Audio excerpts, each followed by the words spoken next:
Sergeant Kabukiman NYPD. Able to leap tall muggers with a running start. We do not begin to try and master your powers. There will be no champion to oppose the evil one.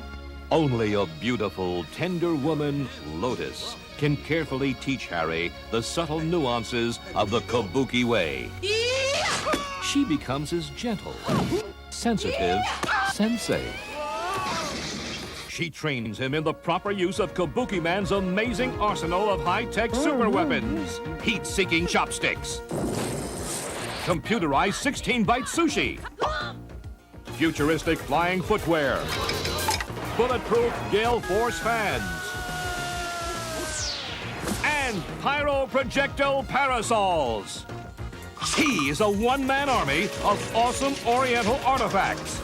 He is Sergeant Kabukiman NYPD. Sergeant Kabukiman NYPD, which is key, Russ, because he's not just a New York City police officer. Mm-hmm. He's a ranking sergeant. Right. And he's Kabukiman. Right. Yeah. He's got it both. Not to be confused with Bukkake. Sergeant Bukakiman LAPD. Right. Yes. Which is what they do in the West Coast in the police department. Much different thing. I only discovered after hours and hours of... Hours and hours in a holding cell. No, but honestly, Sergeant Kabukiman NYPD has such a great ring to it. Yeah, it just rolls off the tongue. Yeah, like I can imagine them just, they're in an officer like, Sergeant Kabukiman? Kabukiman NYPD? No. Sergeant Kabukiman NYPD. So, everyone knows the Toxic Avenger, the cult classic. When they were filming the Toxic Avenger sequels in Japan, Kaufman and Michael Hers made a deal with Namco, the company that made Pac-Man, to make a PG-13 superhero film. Okay. Yeah, Namco became a producer, and they gave Troma $1.5 million. So Sergeant Kabukiman ended up being Troma's most expensive movie.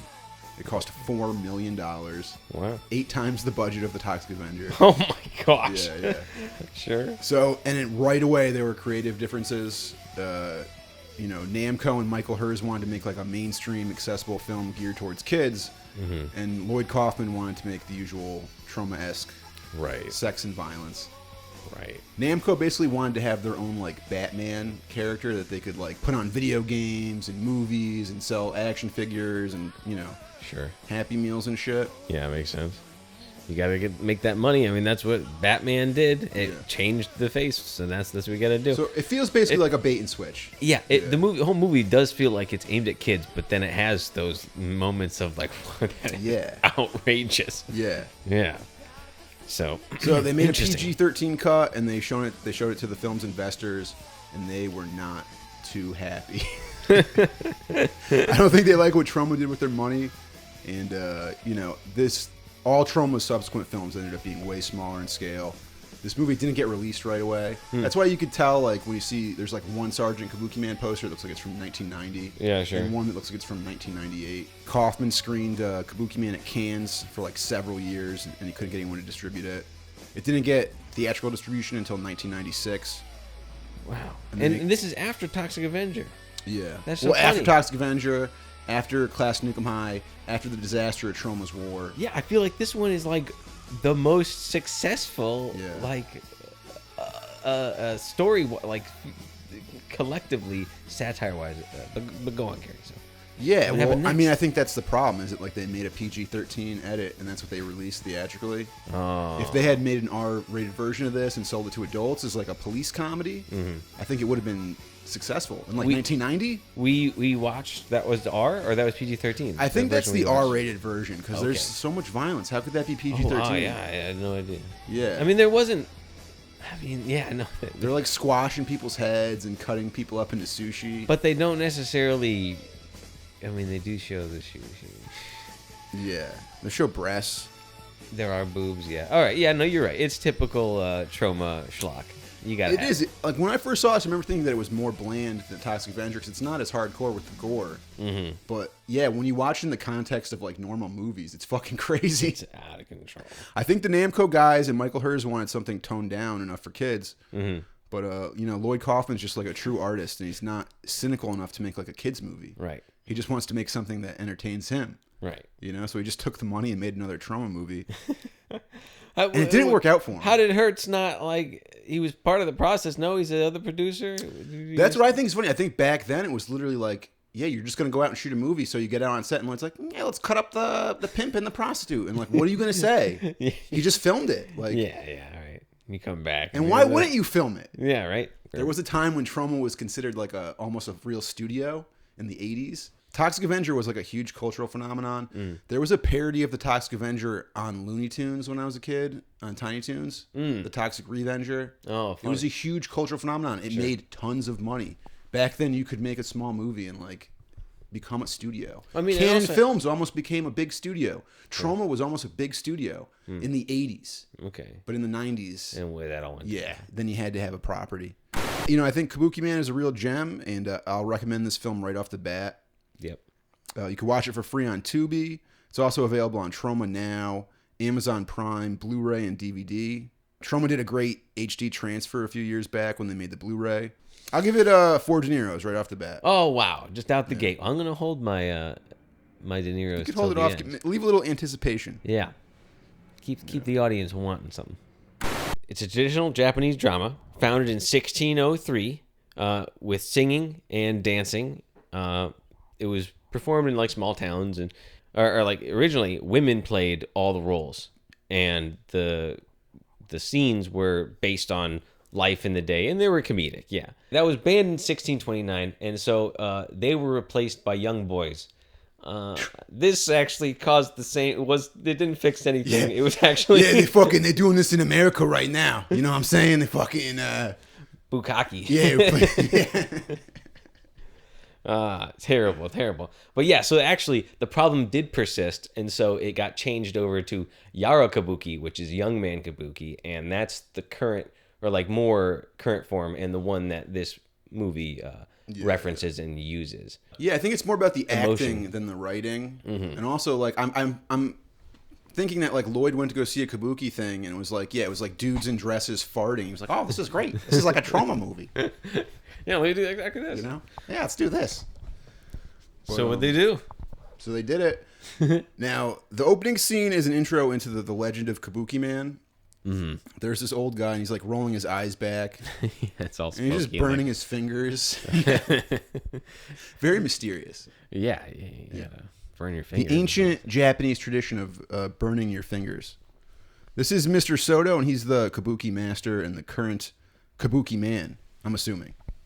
Yeah, that would be what I would be led to believe too. His granddaughter Lotus explains the legend of Kabukiman. Evil, corruption, and perversion would rise again, and the evil one would be able to return. That time is now. At the end of Mercury's next journey, the dragon shall dance through the hoop of Jupiter.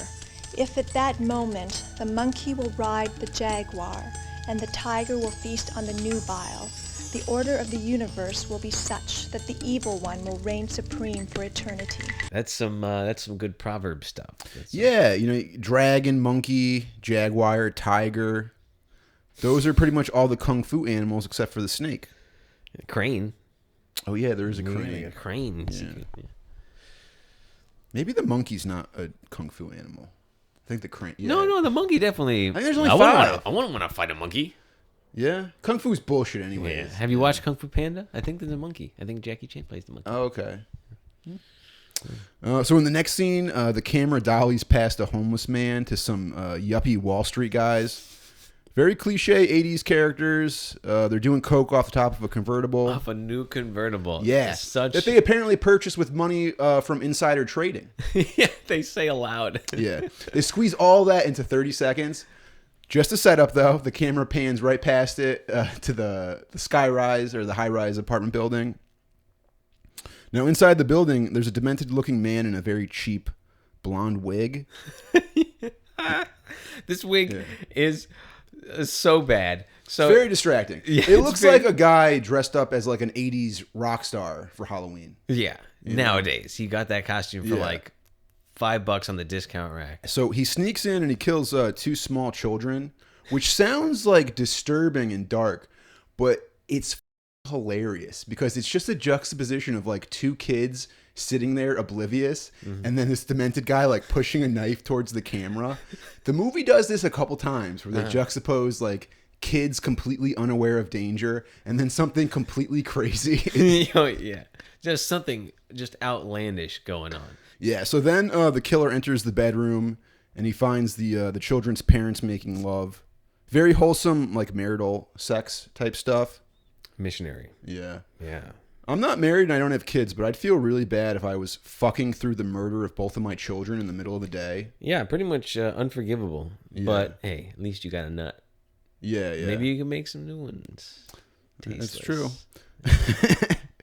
The assassin kills the man with his sword, stabs him right through the guts. Yeah.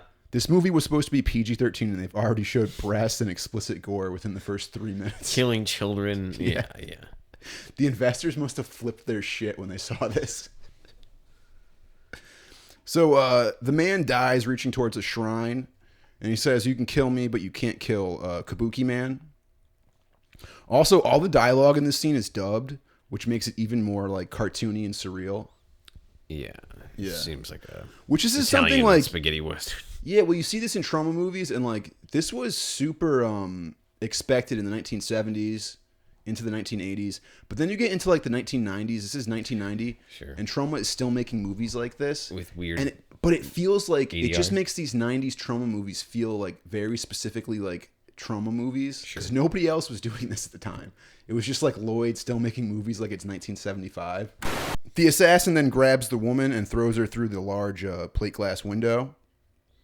Great slow motion photography and stunt work. Mm-hmm. They shoot it so it looks like a naked woman is in the air. That could just be like a male stunt performer in a wig.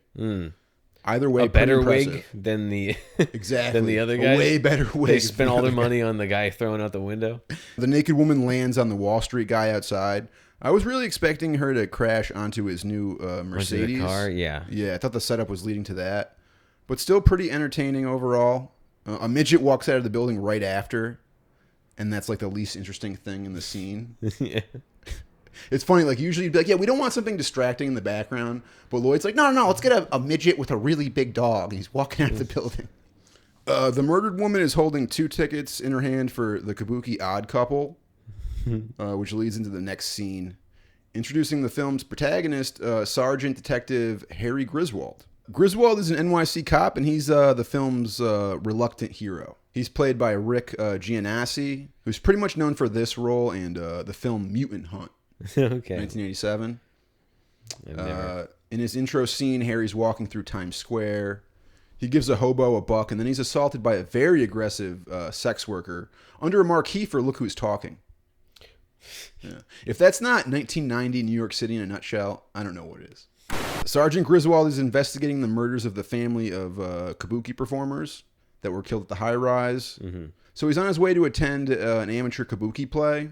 The event is being held by Reginald Stewart, who's an evil corporate mogul, patron of the arts, and he's the antagonist of the film, played by Bill Whedon. You know, I was skeptical at first. I mean, he's a weird looking dude. Yeah, he's not a great actor, but he's like kind of weaselly, and he's got like an interesting look. I kind of like him. He guy. does the thing, yeah. Yeah. I wasn't disappointed. Yeah. There's like a Lifestyles of the Rich and Famous parody.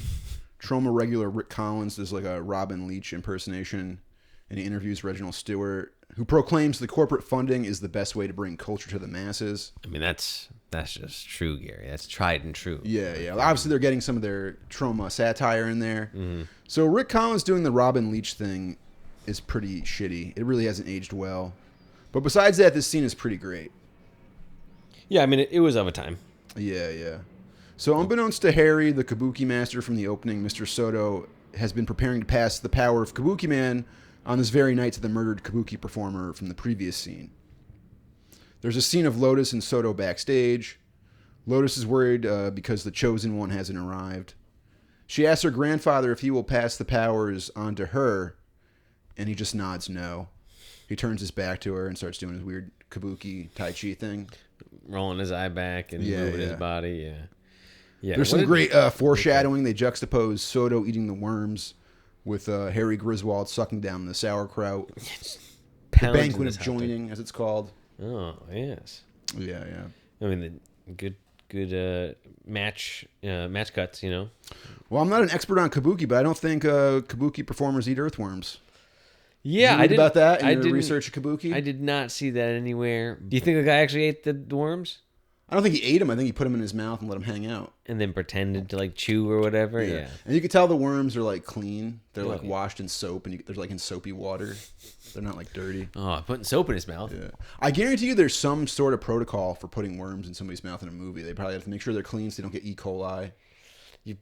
There's something. It's probably not even allowed anymore. Yeah, Like yeah. in 1990, maybe there was some more rules, but no, you probably can't put a real worm Yeah, in your fucking mouth. nowadays they won't let you do fucking nothing. Yeah, you in can't the put a fucking worm in your movies. Yeah. mouth. You can't fucking kill a dog. Everybody fucking crying. Can't put a hamster in your ass. You know what I'm saying? It's fucking bullshit.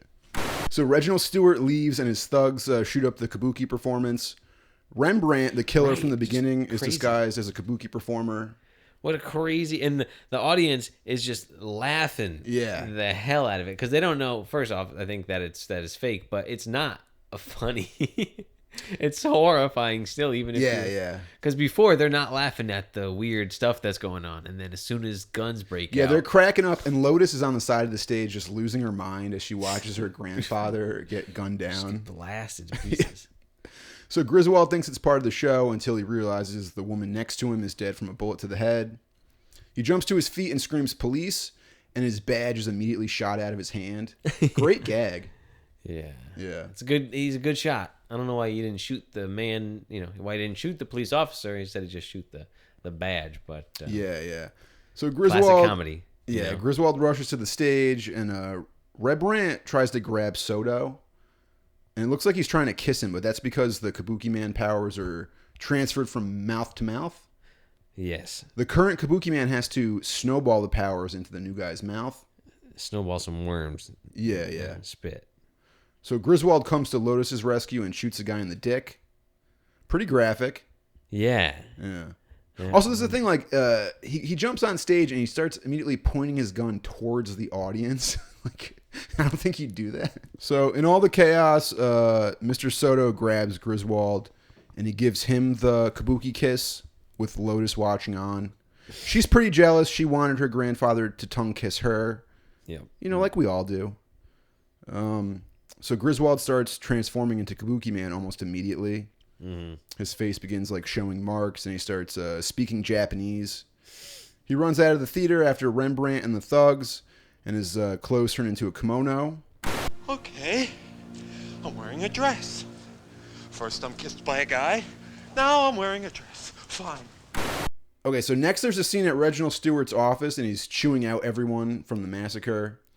The eccentric assassin Rembrandt is eating a snowball, which he does throughout the film, like the pink coconut thing. Covered. Yeah. That's like, that's a character trait. It's like one of his weird, thing, idiosyncrasies. Sure. So Reverend Snipes comes in. He's a corrupt preacher. He's complaining about a female police officer who's on his back. When suddenly Reginald Stewart's nephew Skipper bursts in. Mm-hmm. Skipper is upset because he took the fall for the theater shooting, and apparently he was like sexually assaulted in a holding cell. Right. So Stewart uses a gun with a silencer to kill Skipper. His nephew. I guess this is illustrating the sociopathy of the bad guy. Right. Yeah, he'll kill his nephew just because he got sexually assaulted, or just because he's being not because he got sexually assaulted. Russ. Just a sick fuck, dude. He's just cleaning up a loose end, dude. Okay. Oh yeah, and then Rembrandt starts dipping his snowball into Skipper's blood and eating it, which is another thing that he likes to do. He likes to after he kills somebody, he likes to eat the blood. Eats the blood a little bit. Yeah. Nonsense. So I'm pretty sure you'd end up getting like hepatitis. Yeah, it's not a good idea. I don't think that's safe. I mean, yeah, it's definitely not safe, but the guy is already going around killing people. Yeah, it's interesting character choice. We'll say that. Yeah, there's some interesting characterization for Rembrandt for sure. Yeah, he is one of the more like, He's so crazy, man. He's just crazy. Yeah. Yeah. So, and the news. So back. We're jumping back to the Kabuki Theater, or did that already happen? Where the news is like interviewing her Oh yeah, no, we can talk about that. It's pretty funny. Like, basically, they're satirizing the news with being sensationalist. So they have like the news reporters stuffing a microphone into Lotus's face right as she's like mourning over her dead grandfather's body. Like right there, and she's like, "Well, what did it feel like when his body was riddled with bullets and the life left his face?" Yeah. Just awful. News is so exploitative. Pretty good satire. Yeah, even in 1990, I guess. Yeah, this is after cable news had started. There you In go. the 80s. So next scene, Griswold goes back to his NYC apartment, and they play the character's alcoholism for laughs. There's just like mountains and mountains of Bud cans everywhere. So it's got to be at least, like $300 worth in recycling, like from 5 cent. This guy's got a fucking problem. Serious life issues. Yeah. So, so Kabuki Man is kind of like a drunken master. They played up more in other iterations of Kabuki Man. Mm-hmm. When they brought Kabuki Man back for Troma's Edge TV and for Toxic Avenger Part 4, he's more of an alcoholic loser. Like they make it more of a thing. He is constantly drinking through this one, but he's more like functioning, and it's Yeah, not he really... just happens to be drinking, and he still does his daily thing. Yeah. It's not like limiting him at all. So when Griswold goes to the station the next day, the other police officers all make fun of him for wearing a kimono. And we're introduced to Harry's crush and colleague, the lovely Connie La Rosa. Mm-hmm. She's a sexy Italian broad. A police officer who goes to work in a mini dress, by the way. She doesn't look anything like a cop at all. Yeah, and actually, But great character. The whole station is chaos. Yeah. There's like people line dancing in the back, and like trapeze or whatever the hell. There's people. It's a trauma police station. People are on fire or whatever. It's really just There's an old guy just with like a trans prostitute trying to pick her up, whatever. Yeah. Do you come to this jail often? Oh, I'm a steady patron here. just walking through the scene like at the end, so like funny. again, that's the button on the scene, even right? Yeah, like yeah. that's the whole scene happens, and then the thing ends with being like, "Hey, baby, you want to go back to my place or whatever?" And it'd be like, "Yeah, baby." Yeah. Crazy town. So, Connie turns down Harry's proposed dinner date, but she invites him to go jogging with her after work. He declines at first until she mentions she'll be wearing her new spandex jogging shorts. Not even, there's a boner sound effect. They just literally do a spring. Yeah. Harry now has an erection. So Griswold has a one-on-one with Captain Bender. He tells Harry Reginald Stewart's security caught the perp from the theater. Harry doesn't buy Reginald Stewart's story that it was one guy. While Harry and Captain Bender are arguing, Harry begins transforming into Kabuki Man again. So it's a pretty interesting effect shot. His shoes begin to melt off of his feet and then like poof into sandals. Yeah. Pretty fucking great. Yeah, I didn't know whose feet it was at first that were melting. I was like, is that his feet? It looks like the shoe is melting off. Yeah. And then, poofs into sandals, and his pants kind of do a similar thing, right? Yeah. The guy who plays Captain Bender is also pretty good. And I've never seen him in anything else. Yeah, he was funny. Yeah. So Captain Bender orders Griswold to talk to Lotus and tell her that they caught the guy and the case is closed. It's all wrapped up. We Yeah. know who it is. The one guy out of the 5 who shot up that. Yeah. Well, that's when Harry goes to leave, he notices, he's wearing a kimono from the waist down. And he walks out of the office and everyone in the station like stops what they're doing and comes over to stare at him. And it's like this super exaggerated wide angle shot. It feels like it should be like his POV of him like on acid or something. Right. Or It's he's way got a over the boner. top. Yeah. He's got the boner from earlier. Yeah. Still in this little skirt. Well, some other dude stuffs powdered donuts by the handful into his mouth. Yeah, that's Troma's biggest action star, Joe Flyshaker.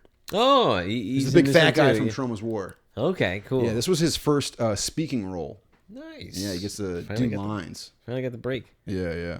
So Griswold meets with Lotus and she tells him about the legend of Kabuki Man. Basically, he is now the champion who's supposed to fight against the evil one. She tries to get him to eat the box of worms. He shoos her off and goes to see Reginald Stewart. This is a wacky and seemingly unnecessary scene.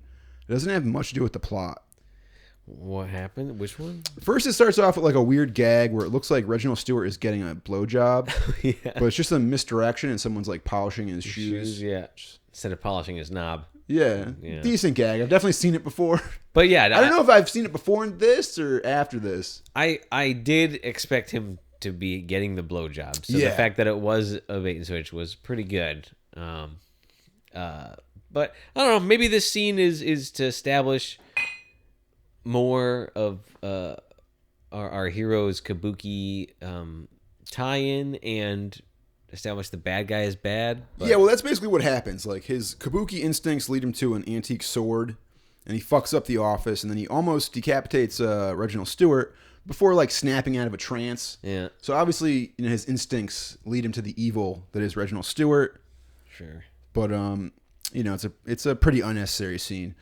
Griswold then meets the lovely Connie LaRosa at the park to go jogging. Connie's ready to go, and she's insinuating that they're going to have sex afterwards, which is kind of weird. I don't know why you'd go jogging before you have sex. So you can be super tired and sweaty. Yeah. So that the sex feels like a real chore. Yeah. Officer LaRosa is investigating Reverend Snipes, who's using his youth centers as drug fronts, and Reginald Stewart is involved. Scum. Yeah. Just scum, Gary. Why would you... I mean... They're Makes the me bad sad. guys. They're the very on-the-nose bad guys. There's no hiding it. They are bad. Nope. So Connie and Harry almost make out, but they stop short of kissing. And she says she's going to run a few more laps. Connie's running by herself, and she's assaulted by some of Reginald Stewart's goons. First, a woman runs up and spanks her butt. Right. And then she walks right into this like big pro wrestler looking dude. Mm-hmm. He's like gritting his teeth like he's all fucking methed out. His teeth are all brown, Yeah. stained. So she kicks the big guy in the balls and gets away. And then the gang grabs her, and the first thing they do is pull her top down. Yeah. So I was watching this and I was like, oh look, it's gonna be like she can hold it for herself. She can take on these guys, and it's gonna be like a nice little feminist bent. But no, then titties out and full on sexual assault. Yeah, well, usually The like they movie have like the trauma. love interest get raped like in the beginning. Right. It's almost like fucking 20 minutes into this thing. Well, that's a break-in act too, right? Oh, I guess the break-in was getting the powers. Yeah, you're right. No, I was way too late to be assaulting someone, Gary. The violation of Connie LaRosa is the impetus for Harry to finally turn into Kabukiman. Right. So there's a transformation sequence, and it's actually like pretty creative and well done. Yeah, it's neat looking. Yeah. Big, And this scene also balloon. gives us a chance to see some of Kabukiman's unique Japanese-themed powers. Right, like Right. chopsticks He has like heat-seeking chopsticks. and like It's such a hilarious concept for a superhero. It's like, oh yeah, what does this superhero do? He can do Tai Chi and sing opera, yeah, right? yeah, which is like I guess singing's important. Yeah, That's part of Kabuki, but Yeah. the song doesn't really apply. It's not really a Japanese yeah, song, yeah. but I think that's part of Kabuki. I think they sing opera. Sure. So whatever. So yeah, I mean, again, it's the American. He's the American version, right? He's like take the Japanese version and turn him into this doofy American cop, symbiote. I mean, if it's not authentic, they got me because I have no idea what Japanese opera sounds like. But Sergeant Kabukiman also has the ability to fly and access such unique weapons as heat-seeking chopsticks, Gotta have him. and he can throw sushi, You gotta eat it. which is like a hilarious interpretation of like, this is a Japanese superhero. He throws sushi. This is a fucking awesome scene though. Yeah, a lot of special effects. Yeah, he throws sushi in the female gang member's mouth, and then he just stomps on a guy's head. It's such a bizarre mix of like wholesome and just like graphic violence. I mean, I think you throw the sushi in her mouth for the PG-13 version. Yeah, and then yeah. you turn around and stomp on the guy's head for Yeah. the X-rated version. Yeah. Fucking But it nonsense. is like just nonstop gags. Yeah, oh, It's pretty entertaining. Okay, so the police show up, and one of the innocent bystanders gives possibly my favorite line in the film. Officer, don't bother taking notes. Only 3 people were killed. But I feel much safer in the park now. This guy in the bathrobe is a real hero.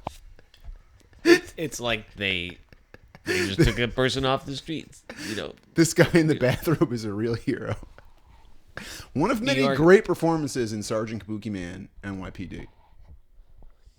New York. Yeah. It's a fucking wild town, buddy. Officer, don't worry about taking notes. Only 3 people were murdered. And they were all scum. I could tell by the color of their teeth. They were scum. They did assault a woman. Oh yeah, they were raping a woman in the middle of the day. You know, Just the middle of the day. And That was in a packed park. That park was packed, full of all sorts of people. fucking Connie LaRosa was packed. Oh, full of all sorts of people. Full of all sorts of people. Kabukiman runs back to Connie, and she's all fucked up. She's got black eyes, and her fucking tits are hanging out. Then Lotus randomly shows up before the cops point guns at them. Holy shit! It is Griswold! And that becomes like a running joke throughout the film where the cops are always surprised. But then they're like, nah, this is Griswold. He does it in a dress and he wears makeup, but he's one of us. You know what I'm saying? They're actually like, they're very progressive and accepting of the cross-dressing police sergeant. Yeah. Let me tell you something. Maybe, Harry wears a dress and makeup, but he's a fucking good cop. And sometimes when I look deep into his eyes, I feel like I could just be safe. You know, I could bury myself into his chest and arms and be secure there. But it's not like gay or nothing. You know? Yeah, He just just- wears he's a good guy. cop. He wears a dress. Makes him a good cop. Yeah. We want to be safe. Yeah. So then in the next scene, Harry's at a restaurant with Lotus, and he's just like eating a raw fish. Which also, like, sushi's not just like rotting raw fish. It's like frozen. It has to be like frozen right away. Yeah, it's not just a fish out the So it's freezer. really ignorant interpretation of like eating sushi. But again, I think that's played for, again, the thing. It's like, oh, yeah, Japanese kabuki people, they eat raw fish. Oh, yeah. That's the American take Also, on like it. sushi in 1990, like, yeah, you got it in New York City or LA, and that's it. Like, nobody knew what the fuck sushi was. Sure, yeah. You know? So, Well, that's where they are, right? They're in they're in New York City. Yeah. Yeah. So Lotus is giving him the whole rap about the monkey and the jaguar Right. and the Which he evil one laughs and all at, that shit. Yeah. Because it does seem like kind of just folklore, prophecy nonsense. Yeah. So while Harry and Lotus are in the restaurant, they see Reverend Snipes on TV. He's doing a press conference where he's like defending the men accused of raping Officer LaRosa. Yeah. This was made in like 89 or 90, and I'm not sure if this is supposed to be like a Central Park 5 reference. What is that? But it hasn't aged well. Is that what happened? Central Park 5 was like a woman was raped in Central Park. She was going jogging. And the 5 kids accused of it were exonerated. This is like right when it happened. So I don't know if their interpretation is like, yeah, these kids were definitely innocent or definitely guilty. Right. But I don't know. It's a weird thing to make like a broad comedy joke out of. Sure. But I think that's what they're doing. They're pulling a story from the headlines and trying to parody it. And, taking it to the extreme. That's Lloyd's thing. It's just like always just amped up. It's life. I guess that's basically what happened. No, exactly. It's just life, but people are doing it with silly faces rather than the serious faces they do in real life. Right? Yeah. So maybe that's why these movies are so shocking, is because they are just as shocking as shit that happens in real life, but everybody's doing it with a crazy smile on their face. Well, also, this is from a time when crime in New York City was bad, and like it was really rough, and bad things happened. So it's like it's really hard to, we grew up with like safe New York City where like people don't get raped in Central Park. Thanks, Giuliani. Reginald Stewart is upset when he sees Snipes on TV, and he sends Rembrandt to the hospital to finish off Connie LaRosa. So Rembrandt walks in dressed as a doctor. And he changes her chart so the nurse gives her a lethal dose of morphine, which is also like really played for laughs. To the point where like I don't know how you can get offended by it. It's so goofy.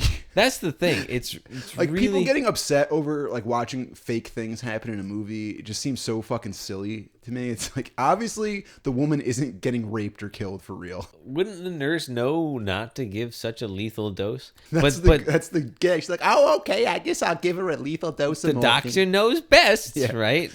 Poor fucking Connie LaRosa, man. Yeah, she right? really deserved better than this. Yeah. She just wanted to go on a date with a doofy guy. Not even. She was like, no date. I'm busy. Let's fuck. Let's go jogging, and then we're going to fuck. Because I got to bring down criminals and shit. She's a fucking boss bitch, dude. Yeah, she's busy. She's got gonna shit get to do. done, yeah. You know what I'm saying? And now she's she's got big killed. fucking big fucking Italian happy slappies. You know? And now she's dead. Yeah, unfortunately now she's dead. Thanks to some medical malpractice. Yeah. Thanks to fucking Rembrandt walking around dressed like a fucking doctor. It's basically, it kind of reminds me of in Cobra when the killer sneaks into the hospital and scrubs. When was Cobra out? 86? Yeah. Oh, well, maybe it was a reference to Cobra. Yeah, maybe. Maybe it was a reference to The Dark Knight when the Joker walks around. Yeah, but the Joker's dressed like a nurse, right? Oh, yeah, I guess so. He's more like Kabukiman. Agent of Chaos. Yeah. Throwing chopsticks and sushi in your mouth. Yeah. So the death of Connie LaRosa sends Griswold over the edge, and he confronts Reverend Snipes at his church. Snipes insinuates that LaRosa was asking to be raped because of her outfit. Right. And in front Griswold of the whole clocks congregation, him. right? In front of the fucking rapist. And which is the congregation? Yeah, I mean, there's nobody in there but the rapist, right? Well, he tricks everybody. He tells everybody that there's drugs outside, and everybody runs outside. Oh, yeah, they do a setup where it's like a scene of Reverend Snipes in church, and yeah, he's a bad guy, and he's pointing everyone to the direction of a drug dealer, because his youth center is facilitating all this drug selling or whatever. Right. And everybody runs out straight to the drug dealer. Yeah. I thought that was hilarious. Snipes insinuates LaRosa was asking to be raped because of her outfit, and Griswold clocks him. Then the thugs step up, so Griswold tries to like turn into Kabukiman. And this is pretty funny. Instead, he just turns into like a bulbous circus clown. Right. And this is an interesting point. Yeah. So, like, when he is not trying, he's able to do this embodiment of this culture, right? But when he's trying to do it for the wrong reasons, he just looks like a clown. Yeah, well, I think the thing is that Kabukiman is powered by love. Sure. So when he's trying to turn into Kabukiman with hate, he can't do it. Only through love can he be Kabukiman. I mean, he still has powers as a clown, which is... Well, not really. Now he's in full clown getup, and he points a gun at Snipes and the thugs. And when he fires, just a flag that says "bang" comes out. So he goes to use his like chopsticks, but he can only shoot glitter. So he's pretty much defenseless, and he takes off running. Classic clown shtick. Yeah. Harry now is a clown, commandeers a tricycle from a child, and the thugs steal a woman's car and take off after him. The old woman's still in the car, and they're just like smacking her in the face. It's very funny. A truck runs over Griswold's tricycle, and he shimmies it into a unicycle.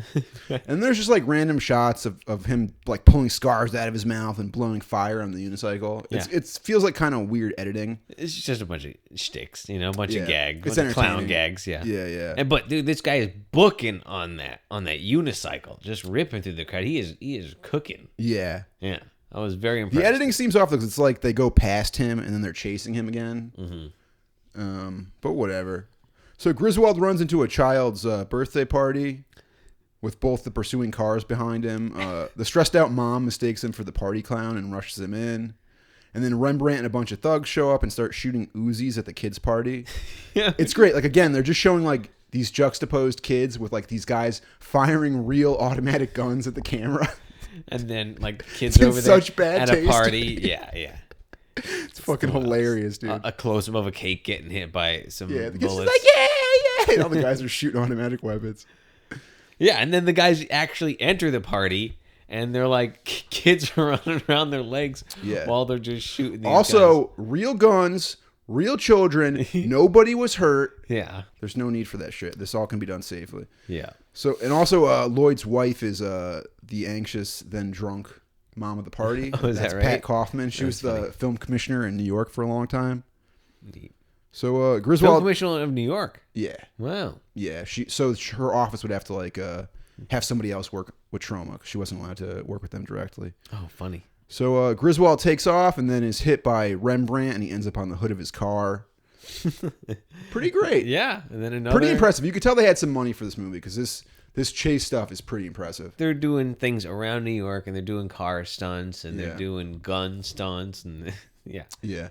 So Rembrandt is swerving, and he's trying to shake off Griswold. The car following hits another car, flips into the air, does a full 360, lands right side up, and explodes. What a sweet stunt this was. This is a very historically significant stunt. Yeah. This was shot for Sergeant Kabukiman, and then they reused the footage in Tromeo and Juliet because Kabukiman hadn't been released on home video yet. So it was like nobody had ever seen this footage, right? Sure. After that, it became a tradition to reuse this stunt in every one of Lloyd's feature films. So it just became like a running gag. Sure. Where he has one car just smash wildly. Dude, it is such an epic launch. I don't know how fast his car is going. I don't know how light the car must have been.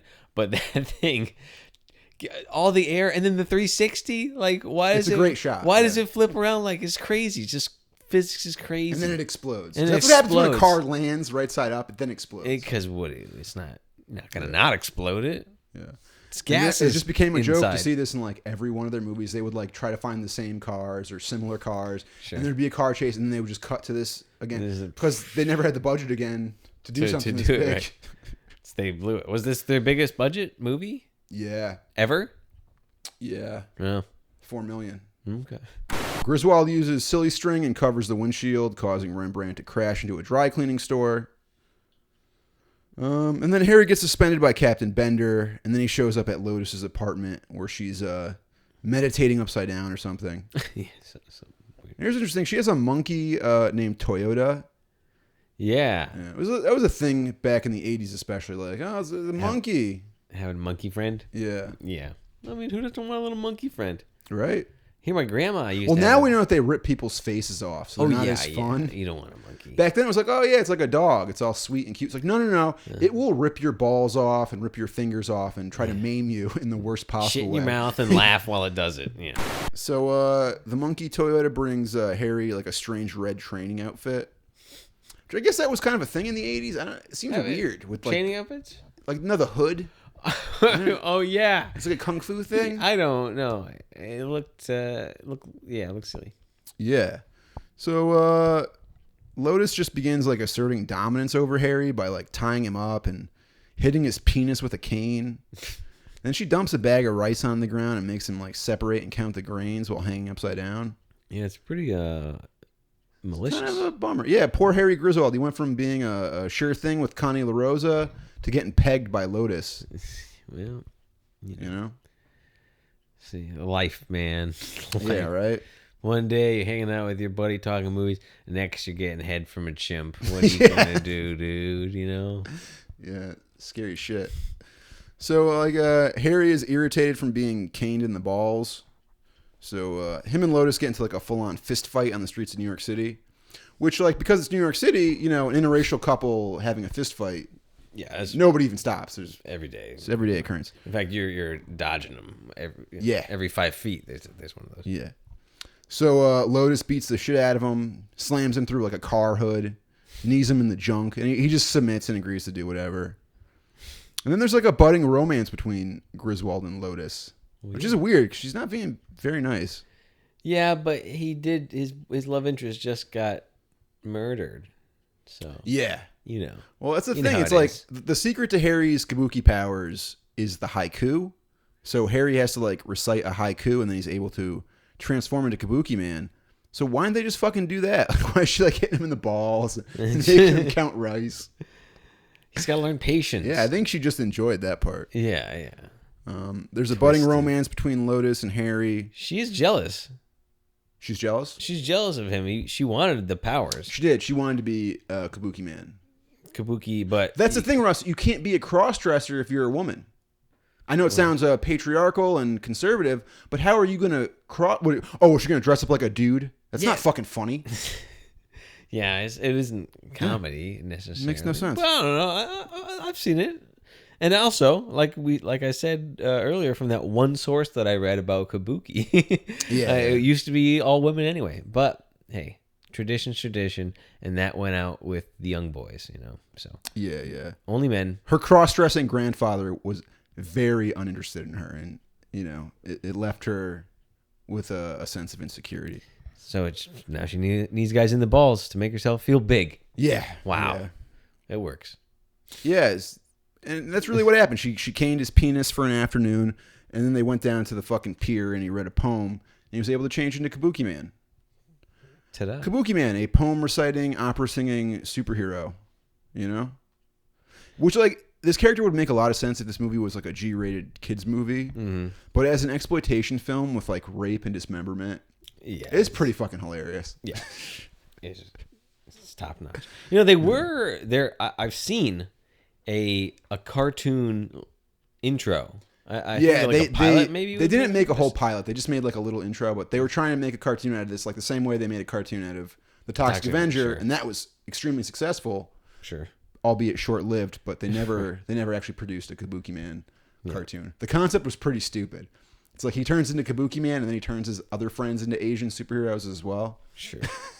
And then they fight, you know, because you can sell more Gung Ho. You can sell more toys that way. Yeah. So Kabukiman hits the streets of NYC. Great crime fighting bits. There's a pimp and a sex worker having a dispute. So Kabukiman rolls them into a giant piece of sushi and then cuts them up with his sword. Yeah. Which is pretty gory in a way. Trash bags to slice and dice a pimp. Yeah. Yeah. And Kabukiman becomes a New York City hero. All the women are getting their hair done like him. Right. You know? Like a helmet. Yeah, like a big bat, kind of. Kabukiman and Lotus head back to the church where he kills some more thugs in fun and interesting ways. And like you can't say this movie isn't creative. Yeah, I can't. I won't. You can't make me. I won't let you. And the effects were done by Pericles Loons, who directed a shot-on-video film called Redneck Zombies that Troma picked up for distribution, and that's how they kind of found him. Okay. They were so impressed with the effects that he could do on a low budget, they started hiring him on their features. Great. He did Troma's War. He did Toxic Avenger 2 and 3. Wow. Yeah. Some of the effects are like they're less than seamless, but there's such a quantity, and they keep throwing them at you. It's pretty impressive. And some of them are pretty great. Like, to be honest, there's some pretty solid fucking effects. In this movie or just across those ones that you mentioned? All of them, but this movie in particular, I think, has some really good effects because they had the budget for it. Right. You know? That's key. Yeah. Kabukiman kills one of Connie LaRosa's rapists with a giant camera that flashes, and like he turns into a pile of burnt hot dogs. Yeah. Because everyone's calling him a weenie throughout the movie. Yeah, the whole movie. The word weenie is said a lot. Yeah. I thought that was kind of funny. It's a long setup. So Kabukiman sets a guy on fire with a flaming umbrella and sends him off the roof. And that shit's pretty cool. And then he's able to use his Kabuki powers to fly away and escape Rembrandt, who now has like a grenade launcher. Mm-hmm. Did you see those flying scenes, Russ? The flying scenes? Yeah. $4 million. Yeah. They got to spend $300 million on Superman. This is called Lloyd Kaufman. It was like they put him on a cherry picker and moved him slowly past the There's definitely some shots that are wire work, and then some of it is like, they're just on a rooftop. Yeah, or they like pan the camera. Head. Yeah. Yeah. So, it looks budget. The flying in particular shows the budget of the film for sure. So Harry beds the lovely Lotus. And this is interesting because they're having sex, and they're in like a missionary or something banging, and then Harry starts moaning, and like the blankets wrap around him like a cocoon, and it sounds like he's about to have an orgasm, and he suddenly turns into Kabukiman. Mm-hmm. But now they're in a different position. Like he's like riding her like reverse cowgirl. Like reverse cowgirl. It's like he's in the female position now. It's like he would have had to push his junk downward and like back under. That's exactly what I think is happening. Okay. I expected you, Russ, to make a immature joke like, she's pegging him or something, but that's not what's happening. Okay. How Kabukiman has sexual intercourse is he pushes his erect penis out the back, and he reverses into a woman. Because it's silly. Yeah. You know what I mean? Yeah, sure. He sings opera, and he fucks you with his dick hanging out of his butt. Backwards, yeah. But bouncing on you. Interesting. Yeah. Different strokes, different folks. I'm intrigued. I've been inspired. Yeah. I don't think that would work for me. Yeah, you've never had sex in the Amazon position? Yeah. You ever see that? Yeah. Very funny, dude. Hey, again, different strokes, different folks. I bet it's neat. But, It was very weird. I mean, You gonna show clips? Of the Amazon. Maybe if YouTube will let me.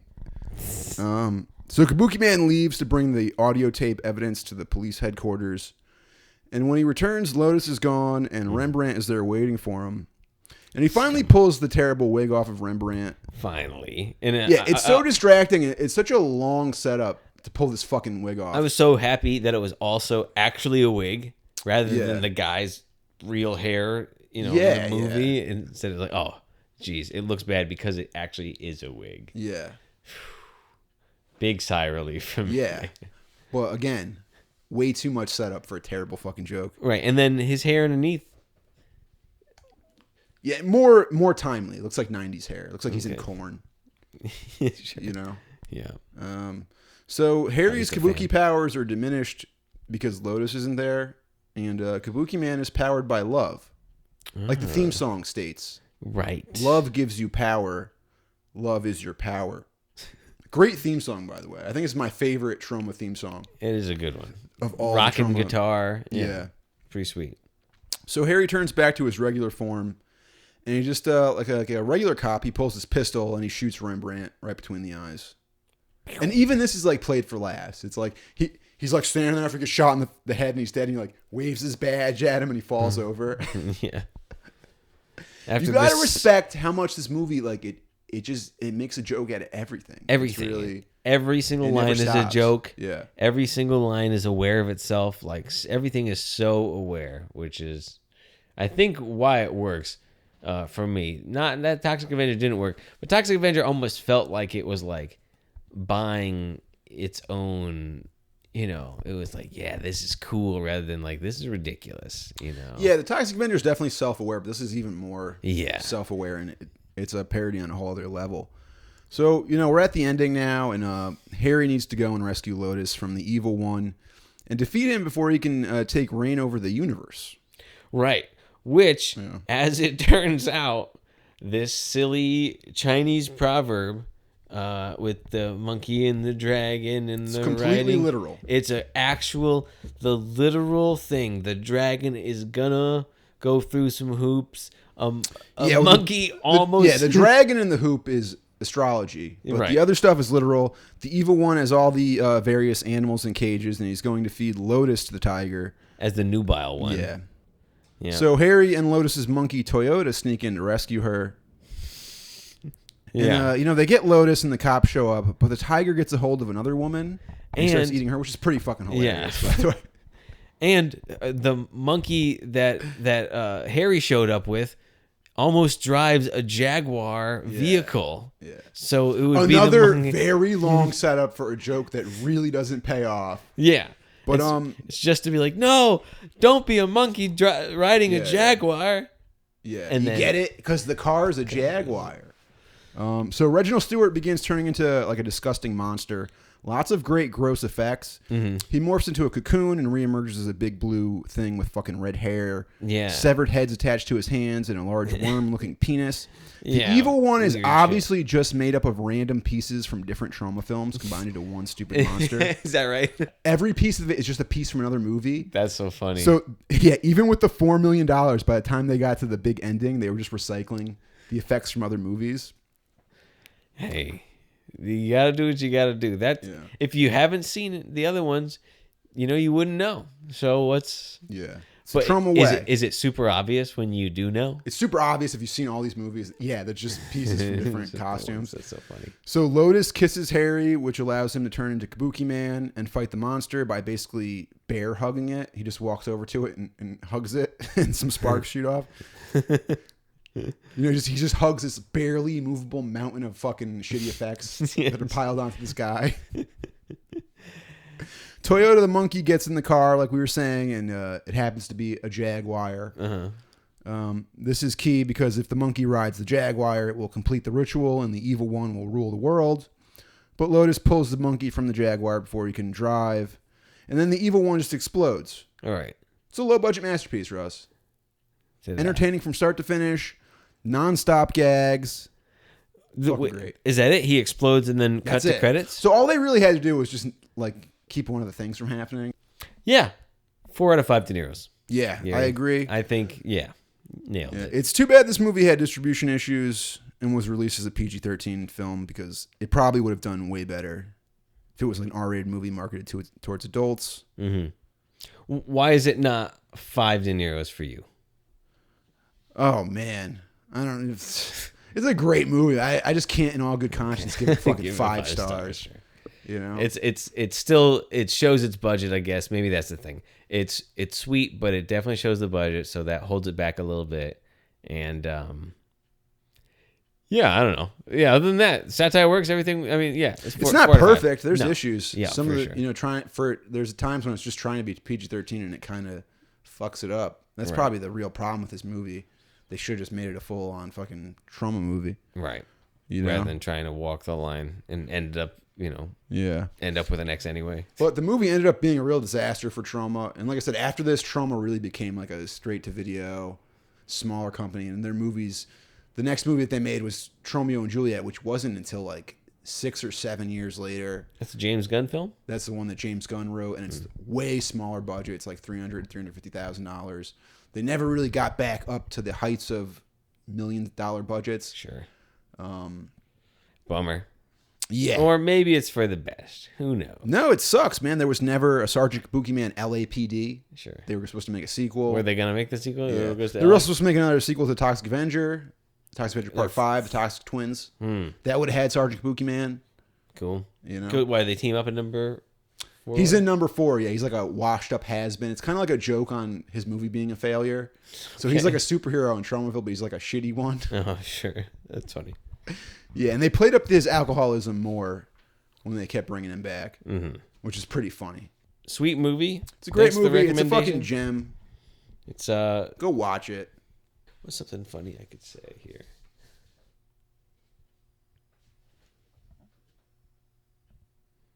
You weenie. Bukkake. No, I guess that was all my jokes. Yeah, Sergeant Bukkake Man. Sergeant Suck Cocky Man. That's what the most I'm capable of. You know, very strong female characters in Kabuki Man. Yes. Particularly strong. The character of Lotus, who's just straight up a fucking dominatrix. And then Connie LaRosa is a fucking boss bitch, independent. Yeah, we could fuck, but I don't need no attachments. I'm too busy with my work, taking down criminals. Yeah, she almost had it all lined up. If only she wasn't murdered. Yeah. And horrifically raped before that. Yeah, right. Yeah. I figured that. What I said. Shut your hole!